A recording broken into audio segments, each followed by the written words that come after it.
بسم اللہ الرحمن الرحیم۔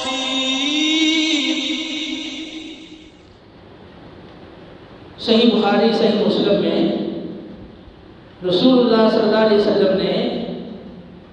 زمانہ جاہلیت میں جن چیزوں سے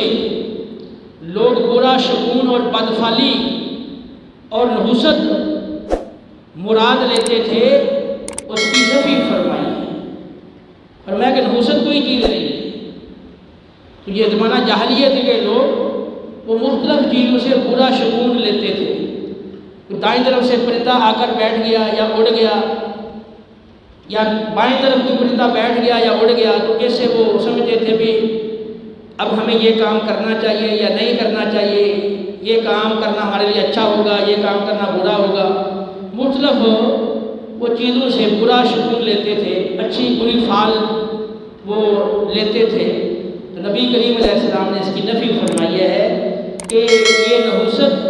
یہ کوئی چیز نہیں ہے جو مختلف چیزوں سے لوگ اخذ کرتے ہیں یا مراد لیتے ہیں۔ اس طرح خاص سفر کے حوالے سے بھی احادیث میں تصریح ہے کہ بعض لوگ سفر کو منحوس سمجھتے ہیں، تو نبی کریم علیہ السلام نے فرمایا کہ سفر میں کوئی نحوست نہیں ہے، یہ لوگوں کی جاہلیت ہے یا ان کی کم علمی ہے